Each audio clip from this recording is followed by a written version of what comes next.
Hello students, let's see this question. Question says in SO2 molecule, SO2 molecule के अंदर sulphur dioxide molecule के अंदर the observed bond lengths of the two SO bonds are exactly the same and the length is somewhere in between single and double bond length. It is because of hybridization, resonance, coordinate bonding या फिर geometry. तो इसका पहले correct answer देख लेते हैं. Resonance इसका correct answer है क्योंकि आपका जो बॉन्ड है सल्फर डाइऑक्साइड में, जो सल्फर ऑक्सीजन का बॉन्ड है, ना तो वो सिंगल है ना ही डबल है, और एक्सपेरिमेंटली कह रहे हैं कि सिंगल और डबल के बीच में है. राइट. तो इसका मतलब रेजोनेंस हो रहा है. अब देखते हैं कैसे आया. सो SO2 सल्फर डाइऑक्साइड, अगर मैं इसके लिए पहले टोटल इलेक्ट्रॉन पेयर निकालने की कोशिश करूं तो क्या निकल जाएंगे. टोटल इलेक्ट्रॉन पेयर निकालने का फॉर्मूला होता है V plus M plus A minus C divided by 2. ठीक है. सो सल्फर क्योंकि बड़ा एटम होगा ऑक्सीजन से, तो सल्फर की वैलेंस सेल में सल्फर को हम सेंट्रल एटम मान के चलेंगे, और सल्फर की वैलेंस सेल में होते हैं 6 इलेक्ट्रॉन. कोई भी मोनोवैलेंट एटम नहीं है क्योंकि ऑक्सीजन डायवैलेंट होता है. तो 0. आपके एनायनिक चार्ज भी नहीं है और कैटायनिक चार्ज भी नहीं है. ठीक है. इसको सॉल्व करेंगे तो आ जाएगा 3.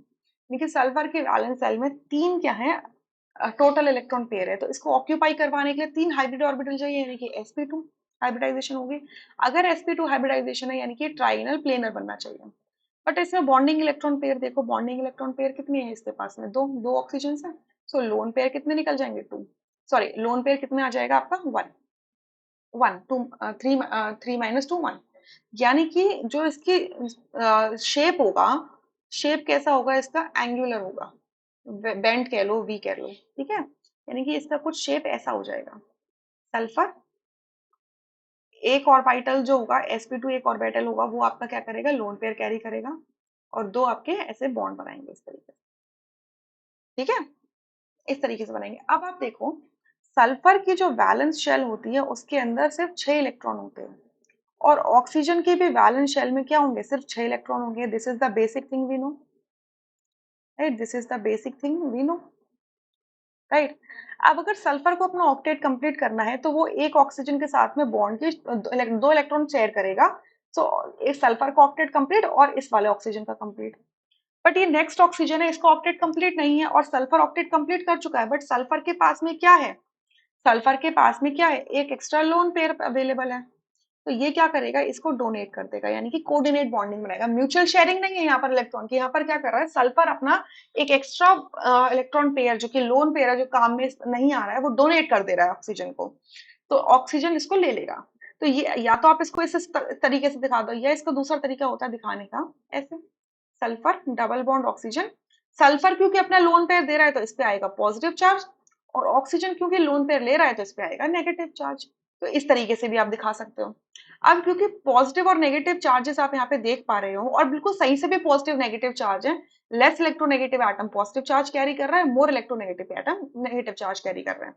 तो अब यहाँ पे क्या है, रेजोनेंस पॉसिबल है. क्यों, क्योंकि आपका क्या कॉन्जुगेटेड क्या है, ऐसा सिस्टम है जिसपे एक एटम के पास एक्स्ट्रा इलेक्ट्रॉन डेंसिटी है और एक में क्या है, पाई सिस्टम इन्वॉल्व है. क्लियर. तो यहाँ पे क्या होगा आपका, इस तरीके से इलेक्ट्रॉन क्लाउड मूव करेगा. तो यहाँ पे क्या हो सकता है, रेजोनेंस बन सकता है. रेजोनेंस ऐसे बनेगा. अब यहाँ पे डबल बॉन्ड आ जाएगा, यहाँ पे क्या हो जाएगा, ऑक्सीजन पे नेगेटिव, सिंगल बॉन्ड आ जाएगा. तो ओवरऑल आप इसको कैसे दिखा सकते हो, सल्फर ऑक्सीजन ऑक्सीजन, सल्फर पे रहेगा पॉजिटिव चार्ज, और ये जो इलेक्ट्रॉन है ये इस तरीके से मूव कर रहा है, और यहाँ पर रहेगा ये नेगेटिव चार्ज. ठीक है. तो ना तो कंप्लीटली डबल बॉन्ड है ना कंप्लीटली सिंगल बॉन्ड है, और ये किस वजह से हो रहा है, रेजोनेंस की वजह से हो रहा है. सो सेकंड ऑप्शन करेक्ट है, बाकी सारे ऑप्शंस इनकरेक्ट हो जाते हैं. हाइब्रिडाइजेशन क्या होता है कि जब आपके जो प्योर एटॉमिक ऑर्बिटल्स होते हैं, similar in energy, similar in similar symmetry, जब वो मिक्स करते हैं तो उस मिक्सिंग से जो मॉलिक्यूलर ऑर्बिटल्स निकल के आते हैं, उन्हीं उस प्रोसेस को ही हम क्या कहते हैं, हाइब्रिडाइजेशन कहते हैं. ठीक है. मिक्सिंग कर रहे हैं बेसिकली ऑर्बिटल्स की, जिससे कि उनकी एनर्जी कंपेरेबल हो जाए. कोऑर्डिनेट बॉन्डिंग क्या होती है, अभी मैंने समझाया कि आपका जब 2 एटम्स इन्वॉल्व है बॉन्ड फॉर्मेशन में, लेकिन सिर्फ एक एटम ही क्या कर रहा है, अपना पूरा इलेक्ट्रॉन पेयर दे रहा है, डोनेट कर रहा है. ठीक है. और दूसरा वाला एक्सेप्ट कर रहा है, उसमें कोऑर्डिनेट बॉन्डिंग होती है, और ज्योमेट्री की वजह से ये नहीं हो रहा है. Clear. I hope you understood this question really very well. Thank you.